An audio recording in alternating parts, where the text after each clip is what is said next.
जय श्रीमन नारायण। ए पर जे टिप्पणी हम करे जा रहल बा रामानुजदास श्रीमान गट्टू वेणुगोपाल स्वामी जी के द्वारा दिहल गयल बा। अध्याय 10 विभूत योग श्लोक 15। स्वयं एव आत्मना आत्मानं वेत्तत्वं पुरुषोत्तम भूतभावन भूतेश देवदेव जगत्पते।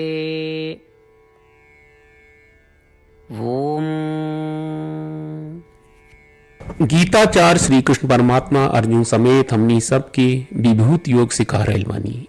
ऊ प्रक्रिया में अर्जुन श्री कृष्ण परमात्मा से निम्नलिखित तरीका से प्रार्थना कर रहल बाड़े। हे श्रीमन नारायण, हे पुरुषोत्तम, हे परम दिव्य पुरुष, ई सब जीव के रचयिता श्रीमन नारायण, ई सब जीव के नियंत्रक, हे देव, सब देवता के परम स्वामी, हे जगन्नाथ, हे सब लोग के शासक, हे श्री कृष्ण। तोहार दिव्य स्वभाव के तरह ज्ञान से ही जानल जा सकेला, लेकिन तोहार दिव्य स्वभाव के केहू न जान सकेला। यही तरह से अर्जुन श्री कृष्ण परमात्मा से प्रार्थना कर रहल बाड़े। ई जानत की श्री कृष्ण परमात्मा ही श्री कृष्ण परमात्मा की महिमा बता सकेले।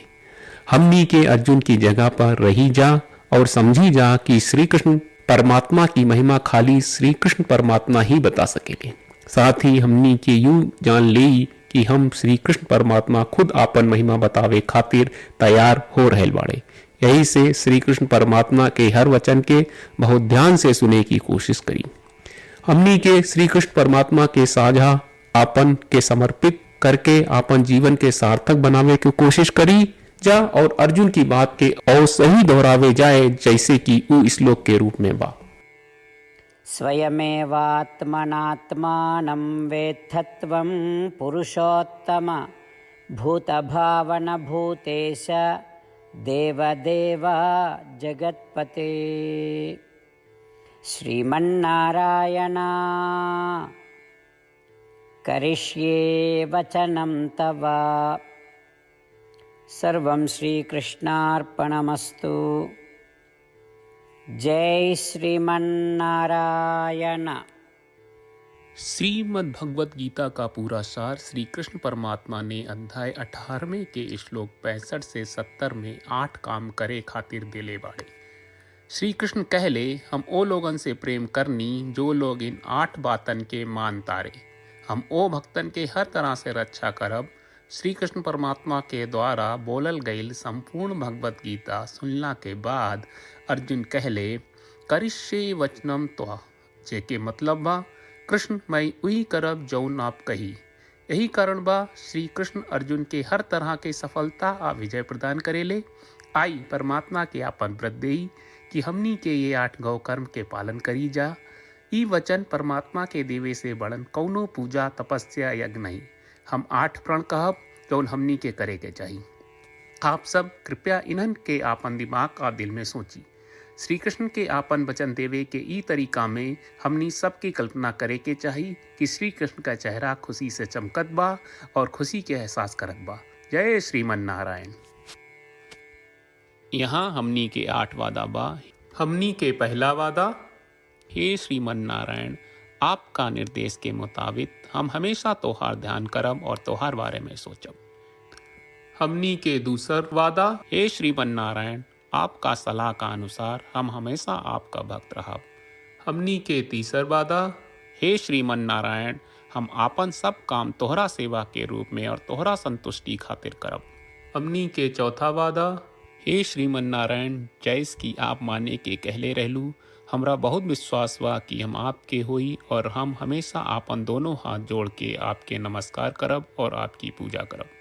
हमनी के 5वां वादा, हे श्रीमन नारायण, हमरा के तोरा बात माम एकम शरणम ब्रज 1866 याद कहले, जहाँ आप हमरा के आपन का अर्पित करे का कहा।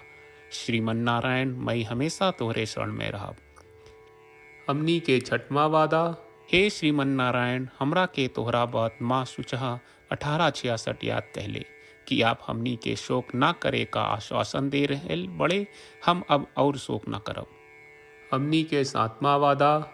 हे श्रीमन आपने हमरा खातिर श्रीमद् भगवत गीता के वितरण करके हम सबके कृपा कहले और आशीर्वाद दहले बा।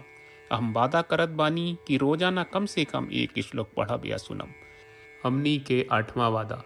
हे श्रीमन आप गीता के पूरा मानवता तक ले गयलू। हम गीता में आपके दिव्य वचन के उन भक्तन तक पहुँचावे के प्रयास करब जे गीता से अपरिचित बा। हे श्रीमन हम उई करब जौन तू करे का कहब। हम ऐसन व्यवहार करब जैसन आप चाहत बानी और हम खाली आपका खातिर काम करब। श्रीमन नारायण के रोज आपन वचन देहल कि हम ओइस करब जैस आप कहत बानी। ई अपने आप में बड़न पूजा बा। श्रीमन नारायण करशे वचनम त्वा। श्रीमन नारायण हम तोरे निर्देश के मुताबिक काम करब। सर्वम श्री कृष्ण अर्पणम अस्तु। जय श्रीमन नारायण। स्वयं एव आत्मना आत्मानं वेत्थत्वं पुरुषोत्तम भूतभावन भूतेश देवदेव जगत्पते। ॐ स्वयमेवात्मनात्मानं वेत्थत्वं पुरुषोत्तम भूतभावन भूतेश देवदेव जगत्पते। श्रीमन्नारायण करिष्ये वचनं तव। सर्वं श्रीकृष्णार्पणमस्तु। जय श्रीमन्नारायण।